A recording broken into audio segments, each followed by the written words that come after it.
자, 좀 끊어졌는데 이어서 할게요. 자, 그러면은 아까 얘기했듯이 실질금리는 명목금리에다가 물가상승률 빼라는 건데 쉽게 말할게요. 우리 그런 게 있잖아요.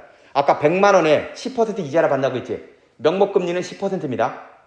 그러면 내가 100만 원을 은행에 맡겼지. 그럼 1년 뒤에 얼마의 이자를 받는다는 거예요?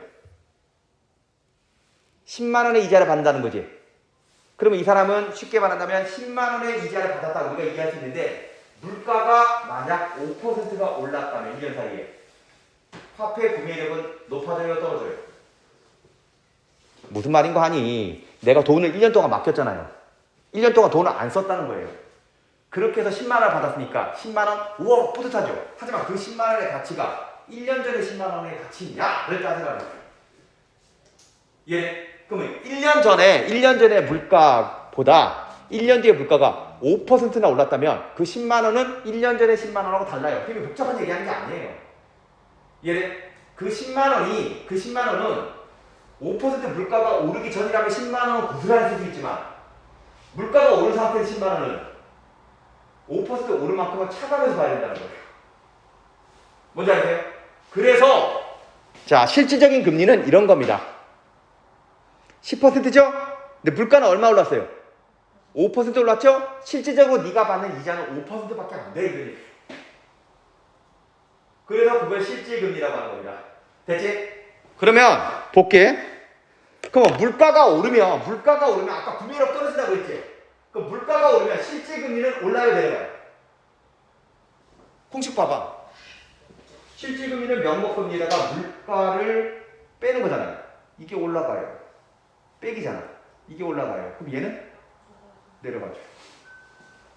얘네.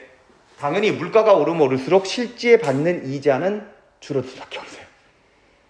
자, 그래서 선생님이 잠깐 얘기할게요. 돈이 뭐라고 생각해? 우리 사람들 돈 되게 좋아하잖아요. 돈을 왜 좋아하는 것 같아요? 쓸 수 있어서 좋아하는 거예요. 그래서 돈을 모으기만 할 뿐 안 쓰는 사람은 행복한 사람이라고 보기 힘들어요. 근데 돈을 모으기만 하고 안 쓰는 사람도 있죠. 알겠지? 나라 경제에 별로 보탬이 안 됩니다.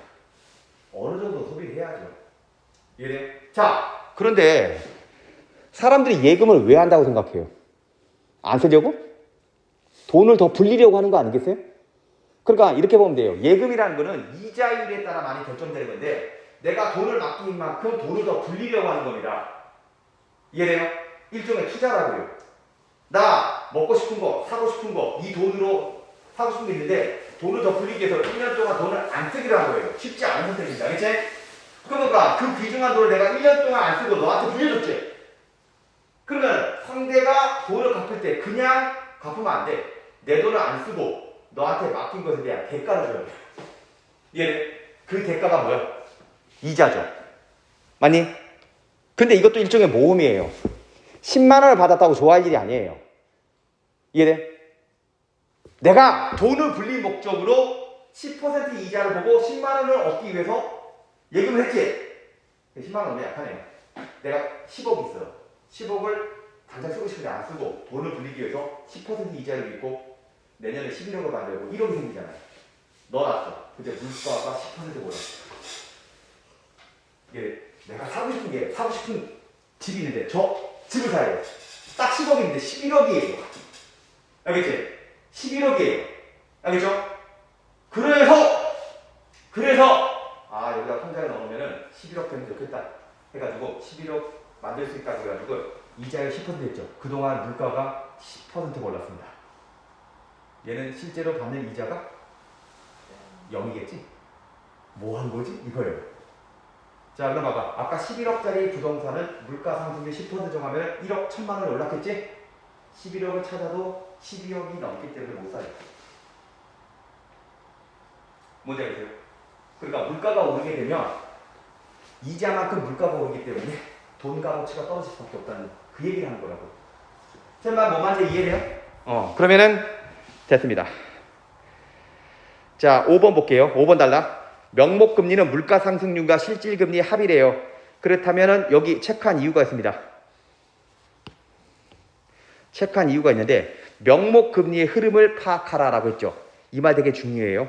이거 왜 별표 치냐면 그럼 물가 변동을 예상하라고 했지. 포인트 보세요. 근데 첫 번째 단락이 중요하다고 했죠. 첫 번째 단락에 마지막에 뭐라고 나왔어요? 금리의 흐름을 예측할 수 있는 방법을 알아보자고 한 거잖아요. 그러면 금리에는 명목금리도 있고 뭐도 있어요? 실질금리도 있지. 그러면 명목금리도 금리 아니니? 그러면 명목금리의 흐름이란 걸 파악한다고 그랬죠. 그러면 뭐가? 물가 변동이 중요하다는 얘기를 하고 있는 거예요. 알겠지? 그러니까 여기 보세요. 물가 상승률이 높아지면 명목금리도 오르는데 이런 게 되게 중요해요. 무조건 나와. 이렇게 공식적으로 얘기하는 거예요. 다시 한번 물가가 오르면 명목금리가 오르면 물가가 오르면 명목금리도 오른대요. 예. 아까 그 공식으로는 이해할 수가 없는 건데 물가가 오르면 명목금리도 올린대요. 그 이유가요. 요거는 이해하는 연습해야 됩니다. 이유가 나왔으니까. 화폐 가치가 떨어진 만큼 화폐 가치가 왜 떨어져요? 물가가 올라갔으니까. 금리를 올려서 뭐 받으려는 심리? 보상 받으려는 심리. 이 보상이 바로 물가 상승이 높아지면 명목금리가 오르는 이유가 되겠는데 요거 이해하는 연습이 있는데 쉽게 생각한다면 이거는요 꼭 이자율이 아니더라도 모든 사람의 심리가 그래요. 니네가 사업한다고 생각해요. 하다못해 니네가 떡볶이를 만들어 판다고 생각해보세요. 떡볶이 1인분에 2,000원 받았는데 재료비가 올랐어요. 재료비가 10%가 올랐습니다.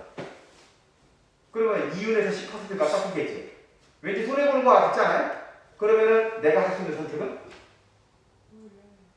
가격을 올릴 수밖에 없어요. 예. 마찬가지로 니네 은행에서 돈 빌려줄 때 은행은 이자를 받아서 먹고 사는 애들이잖아요. 만약 그래서 10% 이자를 받아서 뭐 1,000억의 이득을 올렸다. 1,000억을 올렸다 은행에서. 근데 당시 1년 뒤에도 역시 1,000억을 벌었죠. 근데 물가가 10%가 올랐어요. 이해돼? 그러니까 그 1,000억은 1,000억이 아니라 900억의 가치가 있는 거예요. 실제 금리가 뭐니? 물가 상승이 10% 차가 나야 되니까. 뭔 말인지 아세요? 똑같은 금액이라도 자 봐봐. 우리가 돈을 왜 벌어? 쓰려고 벌잖아. 물가가 오르면 돈이 깎인 거예요. 이해돼?